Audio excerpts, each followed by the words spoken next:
वाराणसी के फूलपुर थाना क्षेत्र के घम्हापुर गांव में मनीष सिंह हत्याकांड के बाद माहौल बेहद ही तनावपूर्ण बना हुआ है। गांव में भारी पुलिस बल तैनात किया गया है, जबकि मुख्य आरोपी अभी भी पुलिस की पकड़ से बाहर है। बताया जा रहा कि बीती रात करीबन 10:30 बजे घम्हापुर निवासी मनीष सिंह अपने काम से कार से घर लौट रहे थे। इसी दौरान रास्ते में एक महिला को हल्का धक्का लग गया। आरोप है कि इसके बाद गाँव के कुछ दबंगों ने मनीष सिंह को घेर लिया और बेरहमी से पीट कर उनकी हत्या कर दी। इस हृदय विदारक घटना के बाद परिवार में कोहराम मच गया। मृतक के बच्चों का रो कर बुरा हाल है। घटना की जानकारी मिलते ही विभिन्न राजनीतिक दलों के नेता पीड़ित परिवार से मिलने पहुंचने लगे। समाजवादी पार्टी का एक प्रतिनिधि मंडल भी पीड़ित परिवार से मिलने घम्हापुर पहुंचा। सपा नेताओं का आरोप है कि प्रशासन ने उन्हें रोकने के लिए बेलवा मोड़, बसनी बाजार मार्ग और जमालापुर के रास्तों पर भारी पुलिस बल तैनात कर बैरिकेडिंग कर दी। पुलिस से तीखी नोकझोंक के बाद सपा नेता धरने पर बैठ गए। बाद में वहां पैदल कई किलोमीटर चलकर मृतक के घर पहुंचे, जहां पर उन्होंने परिजनों से मुलाकात कर संवेदना व्यक्त की। सपा जिलाध्यक्ष ने योगी सरकार पर हमला बोलते हुए कहा कि प्रदेश में गुंडा राज कायम है। उन्होंने मांग की कि इस जघन्य हत्याकांड के सभी आरोपियों पर सख्त कार्रवाई की जाए। वहीं मृतक के परिजनों ने आरोपियों के घर पर बुलडोजर चलाने और उन्हें फांसी देने की मांग की है। फिलहाल पूरे गाँव में तनाव का माहौल है। पूरी स्थिति पर नजर बनाए हुए है और पीड़ित परिवार न्याय की मांग कर रहा है। यहाँ पे एक घटना हुई है, मनीष जी के हत्या हो गई थी। जो है बगल के ही गांव के लोगों ने उनकी हत्या की थी। उसी के बारे में आए जानते हैं। यहाँ कुछ उनके रिलेशन है, शायद सपोज मामा जी हैं। मैं उनका एक उनसे मामा जी से मैं पूछना चाहता हूँ, ये घटना कैसे घटी? अब प्रतिदिन की तरह जो है अपने कारखाने से जो है जी सर, घर आ रहा था। उसी दौरान ये घटना को अंजाम दिया गया है और उस रास्ते से हमारे समझ से एक दो बार नहीं, कम से कम एक दिन में 5-6 बार तो चला जाता था। गोडाउन से आता था, बच्चों को लेके जाता था गोडाउन, उसी रास्ते से आता भी लेके भी आता था। मतलब कि ऐसा कोई भी रीज़न नहीं था कि ऐसी घटना घटे। अगर उसको जरा सा भी मालूम होता तो 4 पहिया वाहन में था, वो भाई कितनी देर तक रोकते, लोग चला था, मगर उसको जरा सा भी शक नहीं था कि इस तरह से हमारे साथ घटना घटेगी। आखिर इस तरह से घटना क्यों हुई है? वो जो है जब ये पूरे गांव में लोगों को एक बिजनेस अपना करते थे और लोग घर घर उनका अपना बिजनेस दे देते थे और उस बिजनेस से लोगों को आजीविका चलती थी, लेकिन फिर भी जो है लोग उनके साथ इस तरह कई घटना 65-70 लोगों को जो है दोना पत्तल की जो है मशीन जो है देकर अब रॉ मटेरियल देता था और तैयार माल बाजार बेच के उन लोगों को जो है मजदूरी देता था। और अब जिसके पास पैसा नहीं था रहता था तो उसको भी मशीन दे के रखा था। इसमें तो हमको लग रहा है कि करीब, हम तो खुद जानते हैं, 15-20 लोग ऐसे हैं जो विकलांग हैं, उनको भी मशीन दे रखा है और अपना जो वही काम करता था रेगुलर। अब यहाँ से आप 10-15 किलोमीटर के रेंज में आप चले जाइए, कोई भी ये बात नहीं कहेगा कि नहीं मनीष जो है गलत स्वभाव का था। जानने वाले बताएंगे कि उसका जो है एकदम मिलनसार आदमी था। एकदम आप रिश्तेदारी जैसे आपसे कोई संबंध हो गया तो आप अपने रिलेशन में लेके गए तो आपसे जो संबंध रहेगा आपके रिलेशन वालों से संबंध बना के, इतना सरल स्वभाव था। आपके रिलेशन के में भी सब अपना संबंध बना के रखता था। अभी एक गाड़ी अभी 1.5 साल से अभी नया लिया है, उससे पहले उसके पास एक ब्रेजा गाड़ी इसी तरह छोड़ दिया है घर पे। किसी को जैसे हॉस्पिटल जाना है, किसी के लड़की को विदाई करना है, ले जाओ भैया। गांव में जिसको भी मदद चाहिए वो जी पूरी तरह से चाहे कोई भी बिरादरी हो, सबका जो है हर संभव अब तक मदद। कितने लोग इसमें गिरफ्तारियां हुई हैं? और इसमें 4 लोगों की, देखिए 8 लोगों के नामजद रिपोर्ट हुआ है और 4 लोग उसमें गिरफ्तार होकर जेल भेजे गए हैं SHO अतुल कुमार जी के अनुसार। बाकी 4 लोग फरार हैं। 7 अज्ञात लोगों के नाम से जो है FIR है। प्रशासन से आप क्या उम्मीद करते हैं? क्या आपकी डिमांड है? आप प्रशासन से हम काफ़ी उम्मीदें रखे हैं और प्रशासन अपने असर से काम कर रही है, मगर एक चीज़ है कि तत्काल काम नहीं हो रहा है, इसमें देर हो रहा है। भाई आपकी सरकार है, आप प्रशासनिक तौर पे बैठे हैं और 4 अपराधी को नहीं ढूंढ पा रहे हैं। अब कैसे आप काम कर रहे हैं? ये क्या सिस्टम को फेल बताया जाएगा या? सिस्टम का क्या फेल बताया जाएगा। अब जैसे अब हो सकता है कि किसी के संरक्षण में हो, वहाँ लोग पहुँच ना पा रहे हों, ये भी हो सकता है, या जानते हों मगर संरक्षण की वजह से वो वहाँ तक नहीं पहुँच पा रहे होंगे, या कुछ भी हो। आज तक का समय दिए हैं, देखिए क्या करते हैं लोग, प्रशासन के लोग आज तक का समय। अभी हमारे मामा जी से बात हो रही थी यहाँ पे जो है मनीष जी के, और सारी घटना के बारे में उन्होंने बताया। मामला 26 तारीख की रात को करीब 10 साढ़े 10 के आसपास यहाँ से 200 मीटर दूरी से वो गाड़ी से आ रहे थे। गांव के लोग, किसी को टक्कर लग गई और उतर को देखना चाहा तो इस पे उसने लोगों ने पीट के इसकी हत्या कर दी। प्रशासन का क्या, प्रशासन से आपको कोई मदद मिली अभी तक? प्रशासन से क्या, प्रशासन ने कुछ लोगों को पकड़ा है, लेकिन जो मुख्य आरोपी हैं अभी भी घूम रहे हैं। आज 30 तारीख है, 4 दिन बीत गए हैं, कोई अपडेट नहीं है। उन पर इनाम घोषित हुआ है लेकिन अभी कुछ हुआ नहीं है। देश के प्रधानमंत्री भी आए थे काशी और मुख्यमंत्री भी आए थे, तो क्या कोई वार्ता नहीं हुई जिससे? बिल्कुल नहीं, ना प्रधानमंत्री जी की तरफ से कोई पहल हुई है, ना मुख्यमंत्री जी की तरफ से पहल हुई है। कल आए थे विधायक जी आए थे उनकी तरफ से कुछ आर्थिक सहयोग और प्रशासन की तरफ सहयोग देने के लिए, लेकिन वो अपर्याप्त है ना। आज 4 दिन बीत गया है, अभी भी मुख्य आरोपी घूम रहे हैं। उनका तो इनकाउंटर होना चाहिए। क्या मांग कर रहे हैं आप सरकार से? सरकार से उनका इनकाउंटर हो।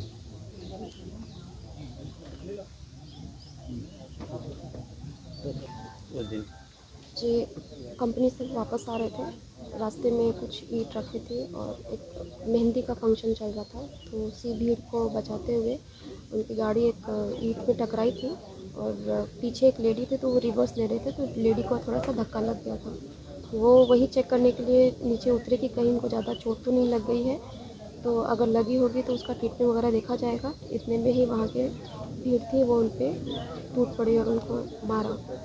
कितनी दूरी पे? 100 मीटर की दूरी पे। क्या पुरानी कोई रंजिश थी जिस प्रकार से देखा जा रहा है? नहीं, ऐसी कोई रंजिश नहीं थी, कोई रंजिश नहीं। वो बहुत ही सीधे स्वभाव के थे। वो, उनको किसी से कोई मतलब नहीं था, उनका सिर्फ कंपनी पे आना जाना था और काफ़ी हेल्पिंग नेचर के थे वो। मारने में कितने लोग?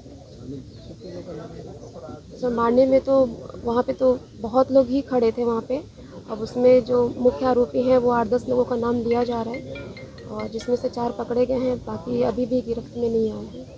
सभी लोग इसी गांव के थे, जितने लोग यहाँ के, लेकिन नहीं। उन लोगों को पहचानते थे, उसके बाद भी ये जी, घटना हुई। उसमें से तो 2-3 लोग ऐसे लगते जो उनकी कंपनी में ऑलरेडी काम करते थे। कुछ लोग थे उसमें से जो हमारे घरों के खेतों में काम करते थे, और मतलब मशीनें, उनका काम ऐसा था कि वो घरों घरों में मशीनें देते थे दोना पत्तल बनाने के लिए। बहुत लोग उसमें थे जो अपने घर पे उनके कंपनी से मशीन ला के अपने घर पे दोना पत्तल बनाने का काम करते थे। जिस तरह से मुआवजे की बात हो रही है, उसके क्या अभी तक क्या पड़ रही है? अभी उन्होंने 11 दिन का हमको समय दिया हुआ है। 11 दिन के बाद हम फिर 11 दिन का हम भी इंतज़ार कर रहे हैं कि क्या कहते हैं वो लोग। आश्वासन दिया हुआ है। उनके 3 बच्चे हैं सर, एक 9 साल की बच्ची है, एक 3 साल की बच्ची है और एक 6 महीने का बच्चा है। अभी हम उसी का ही ठीक से सर, हम तो सेलिब्रेशन भी नहीं कर पाए थे। हम गुजरात में रहते हैं, तो हमारा प्लान था कि मई में हम आएंगे, छुट्टी रहेगी तो हम मई में प्रोग्राम रखेंगे, हम सेलिब्रेशन करेंगे। तो हम मई में आते, लेकिन उसके पहले ये सब हो गया। आपसी रंजिश नहीं थी सर, उनकी तो बिल्कुल नहीं। उनकी तो कभी किसी से कोई झगड़ा, कभी किसी से ऊंची आवाज़ में बात भी नहीं करते थे वो। उनकी तरफ से क्या था वो हमको नहीं समझ में आया कि वो उन्होंने क्यों किया ऐसा। उनको चुनाव लड़ना था, उन्होंने अपना दबदबा बनाने के लिए ये सब किया है। इन सब का तो हमको भी आइडिया नहीं है सर। घटना रविवार की रात में 10:30 बजे मनीष सिंह अपने घर आ रहे थे, अपनी कार से किसी महिला को हल्का सा टच लग गया और मानवतावश वो उतर के उनको देखने के लिए उतरे, और बात भी कुछ नहीं है। इतने पता चला है कि वहाँ पे लोगों ने एक साथ उनके ऊपर आक्रमण कर दिया और बुरी तरह से मार के जो है, इस तरह की हत्या नृशंस हत्या आप कह सकते हैं, जिसमें एक आदमी मार के दूसरे आदमी की आँख निकाल दिया। इतनी बड़ी घटना के बाद भी प्रशासन और शासन की तरफ से अपराधियों को संरक्षण दिया गया और अपराधी पकड़ से बाहर है। प्रशासन का कहना है कि कुछ लोग पकड़े गए हैं, लेकिन अभी उसमें से 2 लोगों को हम ही लोग पकड़ के उसी दिन दे दिए थे। संरक्षण नहीं होता तो एसओजी की टीम को खाली पुरते मार के भगा दिए होते। तो कहीं न कहीं प्रशासन का दबाव है, शासन का अपराधियों को। नहीं तो आप तो देख ही रहे हैं, अगर इतने में कोई और होता तो अब तक उसका इनकाउंटर हो गया होता, घर पे बुलडोजर चल गया होता। कुछ कार्रवाई तो करे जिससे मृतक के परिवार को कुछ न कुछ सहानुभूति और शांति कुछ मिले। देश के प्रधानमंत्री उस दिन वाराणसी में भाग्य थे। है कि एक उधर नारी वंदन अभिनंदन कर रहे हैं, एक हमारी घर की बेटी इस तरह का जो है उसके साथ घटना घट गया, और कैसे उसको संतुष्ट करें जिसका जीवन उजड़ गया। अरे छोटे छोटे बच्चे हैं, पता चला छोटे छोटे बच्चे 9 हैं साल की उनके। बच्ची, एक 6 साल की बच्ची है और 6 महीने का बेटा है, और किसी तरह का शासन द्वारा किसी तरह का उनको मदद नहीं किया गया। हमारी सरकार से मांग है कि उस परिवार को आर्थिक मदद के साथ साथ आजीविका चलाने के लिए कम से कम कुछ ऐसी सरकारी नौकरी की व्यवस्था करें जिससे उसका परिवार, क्योंकि अब घर में कोई रह नहीं गया। प्रशासन ने अभी सुबह प्रिया सरोज को रोक दिया था, आने नहीं दे रहे हम लोगों थे। को भी रोक दिए थे, हम लोग वहाँ धरना पे बैठे हैं। सबसे बड़ी बात, उसके बाद हम लोग वहाँ से पैदल आए हैं, करीब वहाँ से 2.5 किलोमीटर आए हैं, तब जाके गाड़ियाँ छोड़ी। आखिरकार प्रशासन बाकी समाजवादियों के लिए दिक्कत है, कल भाजपा के और सारे बाहुबली और आप लोग देखे ही होंगे, उनके लिए कोई रोक नहीं था, सारी रोक टोक हम लोगों की। क्या कहेंगे शासन से? क्या प्रशासन फेल्योर है, अपराधी को संरक्षण दे रही है, और जो हमारी देश की जो जनता है उनके साथ एक तरह से अत्याचार हो रहा है। जिस देश के साथ उनको जनता ने उनको चुना था उसमें वो एकदम पूरी तरह से दूसरे के ऊपर आरोप लगा रहे हैं, खुद इस समय अपराधियों को संरक्षण दे रही है सरकार। ठीक है, अपराध हुआ, इस पे क्या कहना है? समाजवादी पार्टी से रोका गया है, उस पे क्या कहना है? देखिए, जिस तरह से मुख्यमंत्री जी चैलेंज करते हैं बंगाल में जाकर कि अब कोई बाहर नवाज नहीं पड़ सकता, एक भी अपराधी उत्तर प्रदेश में नहीं है, और खुलेआम किसी शरीफ आदमी का, शरीफ परिवार के खुलेआम हत्या मर्डर हो जाए, और जिसे मनगढ़ंत कोई आदमी बनाकर उसको हत्या कर दिए, तो इसमें आज हम समाजवादी पार्टी के जिला अध्यक्ष नाते और समाजवादी परिवार के डॉक्टर ओपी सिंह, माननीय सांसद हमारे बिजन सिंह के छोटे भाई बबलू सिंह के साथ हम लोग आ रहे थे, जिस पर केवल झंडा लगने समाजवादी जिला अध्यक्ष को जबरन पुलिस रोकी कि आप लोगों को जाना नहीं है। और जो कि मुख्यमंत्री जी के साथ घूमने वाले जिसके हजारों मुकदमा हो, वो कल इस परिवार से आके मिल सकता है। हम लोग पर एक भी मुकदमा नहीं है, उसके बाद भी जबरन पुलिस हम लोग को रोक रही थी। तो ये दुख के संकट की घड़ी में समाजवादी पार्टी परिवार पूरा उनके परिवार के साथ है। इस संकट की घड़ी में हम यही मांग करेंगे कि उस परिवार को 2 करोड़ रुपया और उनको पत्नी को नौकरी मिलना चाहिए, कि उस परिवार में कोई कमाने खाने वाला नहीं था, एक ही मालिक था, वो मनीष सिंह।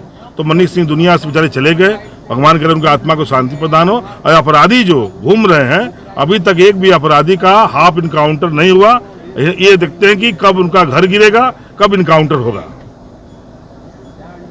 बात कर रहे हैं 2 लाख करोड़ रुपये, अभी तक 4 दिन हो गए, इस पे कुछ पहल हो पाई कि नहीं? परिवार से क्या बातचीत हुआ? परिवार से बात हुआ, जो हमें मिल रहा है वही परिवार को मिल रहा है। अब शासन प्रशासन, मुख्यमंत्री जी, यहाँ के मंत्री सत्ताधार जो बैठे हैं, विधायक को मांग करे और परिवार के दिलावा, और नहीं मिलेगा तो समाजवादी पार्टी हम लोग जो लड़ाई लड़ना हो लड़ेंगे परिवार के लिए। क्या उत्तर प्रदेश के पूर्व प्रधानमंत्री जो मैं बात करूँ अखिलेश यादव जी यहाँ आने का संभावना? देखिए, जहाँ भी पीड़ित परिवार रहेगा वहाँ माननीय मुख्यमंत्री जी का डेलीगेट, उनका पार्टी लोग जाएंगे, और हर जगह समाजवादी पार्टी कमजोरों के साथ, जिसके साथ लड़ने के लिए कंधा से कंधा मिलाकर पार्टी लड़ेगी। वाराणसी से नजीबुद्दीन खान की रिपोर्ट, TV1 इंडिया न्यूज।